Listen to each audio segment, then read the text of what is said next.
सासू माँ की नई सहेली। प्रिया किचन में चाय बना रही होती है और सुमन ड्राइंग रूम में बैठकर मजे से टीवी देख रही होती है। तभी दरवाजे की घंटी बजती है। प्रिया, जरा देखना तो कौन आया है। देखती हूँ मम्मी जी। प्रिया दरवाजा खोलती है तो सामने पड़ोस वाली विमला आंटी खड़ी होती है। नमस्ते आंटी जी, कैसी हैं आप? मैं तो बिल्कुल ठीक हूँ बेटा, पर तेरी सास को क्या हुआ है? आजकल कहीं दिखती ही नहीं है। जब देखो तब टीवी के आगे जमी रहती है। अंदर तो आइए आंटी। अरे ओ दीपक की अम्मा, कहाँ हो? अरे विमला, आओ आओ, क्या बात है, बड़े दिन बाद याद आई तुम्हें मेरी। मैं तो हमेशा ही तुम्हें याद करती हूँ, पर तुम ही गायब रहती हो और आजकल तो बाहर भी नहीं आती जाती। तबीयत तो ठीक है ना तुम्हारी? अरे तबीयत को क्या होना है, इस उम्र में तो कुछ ना कुछ लगा ही रहता है। मेरी छोड़ो, तुम ये बताओ कि क्या चल रहा है गली मोहल्ले में। तुम गली मोहल्ले की छोड़ो, चल तो तुम्हारे पड़ोस में रहा है। तुम्हारी नई सहेली आई है। मेरी कौन सी नई सहेली? मैं तो यहाँ बस तुमसे बातचीत कर लेती हूँ या फिर बाजू वाली शर्मा की बहू से दो चार बातें कर लेती हूँ। इसीलिए तो कहा कि तेरी नई सहेली आई है। अब कोई पड़ोस में आया है तो बात तो होनी ही है। कम से कम इसी बहाने हमारा भी एक ग्रुप बन जाएगा। फिर सब मिलकर अपनी बहुओं की शिकायतें किया करेंगे। दोनों हंसने लगते हैं। तभी प्रिया चाय लेकर आती है और सामने टेबल पर रख देती है। दोनों चाय पीती हैं और बातें करते हैं। चलो मैं चलती हूँ, अब कल मिलते हैं। राम राम। अगले दिन प्रिया किचन में कुछ काम कर रही होती है और सुमन आराम से सोफे पर बैठकर मटर छिल रही होती है। तभी डोरबेल बजती है। प्रिया दरवाजा खोलती है तो सामने उनकी नई पड़ोसन खड़ी होती है। जी, आप कौन? मैंने पहचाना नहीं। नमस्ते बेटा, मैं शारदा, आपके बगल वाले घर में अभी 2-4 दिन पहले ही शिफ्ट हुए हैं। ओह अच्छा अच्छा अच्छा, नमस्ते आंटी, अंदर आइए ना आप। देखिए तो मम्मी जी, आज कौन आया है। इतना कहकर प्रिया किचन में चाय बनाने चली जाती है। नई पड़ोसन को घर पे देखकर सुमन थोड़ा हैरान हो जाती है। नमस्ते बहन जी, मैं शारदा, आपकी नई पड़ोसन। अच्छा अच्छा, आप हैं हमारी नई पड़ोसन। आइए आइए, और बताइए कैसी हैं आप? जी बिल्कुल ठीक हूँ। वो दरअसल घर पर छोटी सी पूजा रखवाई थी, बस उसी का प्रसाद देने चली आई।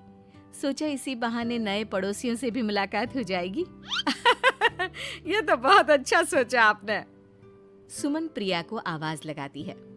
अरे ओ बहू, जरा चाय पानी का तो आके पूछ लो। ये आजकल की बहुएं भी ना, जब तक बोलो नहीं तब तक कुछ नहीं करेंगी। आई मम्मी जी। प्रिया चाय लेकर आती है। दोनों बैठकर चाय पीती हैं और खूब सारी बातें करती हैं। अच्छा बहन जी, अब मैं चलती हूँ, फिर मिलते हैं। अब तो आना जाना लगा ही रहेगा। शारदा के जाने के बाद प्रिया किचन से बाहर आती है। क्या बात है मम्मी जी, आप दोनों को देखकर तो लगा ही नहीं कि पहली बार मिल रही हो।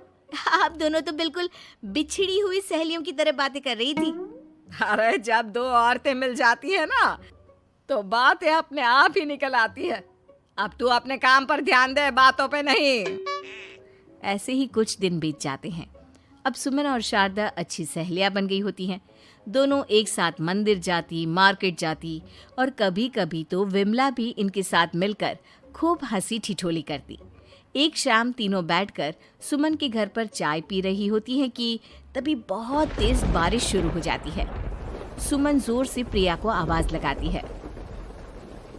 प्रिया, ओ प्रिया, देख कितनी तेज बारिश हो रही है। जाके छत से सारे कपड़े ले आ, नहीं तो सब भीग जाएंगे। सुमन 2 बार आवाज लगाती है लेकिन प्रिया का कोई जवाब नहीं आता। शायद प्रिया कुछ काम कर रही है, इसीलिए कुछ जवाब नहीं दे रही। अरे काहे का काम, आराम फरमा रही होगी महारानी। तभी प्रिया बीमार हालत में अपने कमरे से बाहर निकलती है। हाँ मम्मी जी, क्या हुआ? मेरी तबीयत थोड़ी ठीक नहीं है ना, इसलिए आग लग गई। अरे सारे कपड़े भीग गए और तुझे सोने से फुर्सत नहीं है।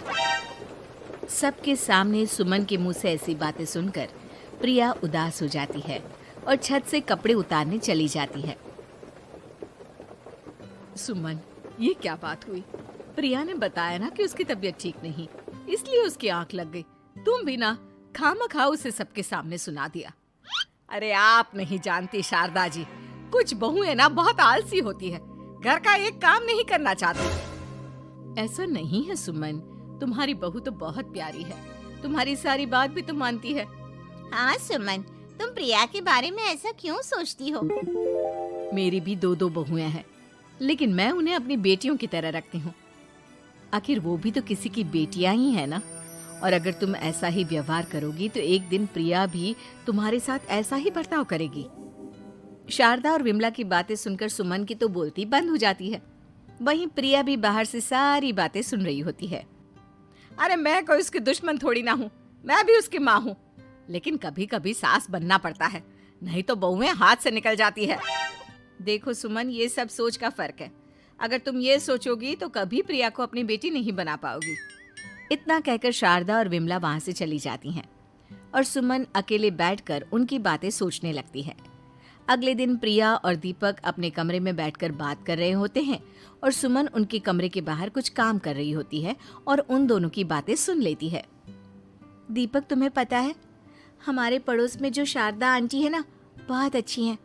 अच्छा, ऐसा क्या हो गया जो तुम्हें वो इतनी अच्छी लगने लग गई? कुछ खास नहीं, बस कल जब मम्मी जी मुझे सबके सामने सुना रही थी तो शारदा आंटी ने मेरा साथ दिया।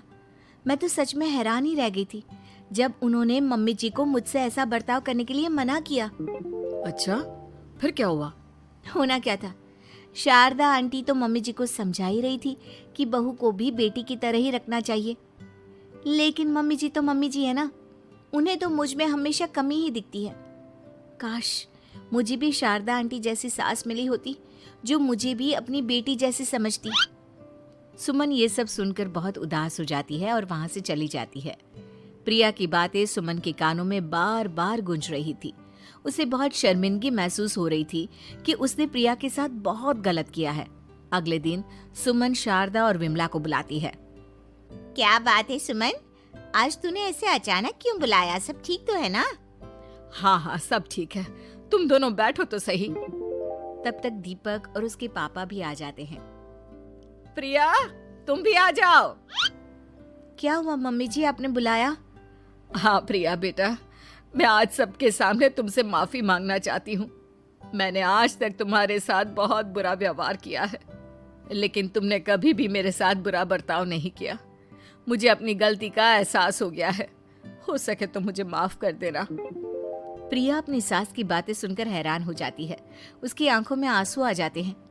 प्लीज मम्मी जी, आप मुझसे माफी मत मांगिए, मैं भी आपकी बेटी ही हूँ। वैसे एक थैंक यू तो मेरी नई सहेली को भी बनता है, जिसकी वजह से मुझे मेरी गलती का एहसास हुआ। शारदा बहन, आपका बहुत बहुत शुक्रिया जो आपने मेरी आंखें खोल दी। अरे क्या सुमन, तुम भी ना? तो फिर इसी बात पर चाय और पकोड़े हो जाए? हाँ, क्यों नहीं।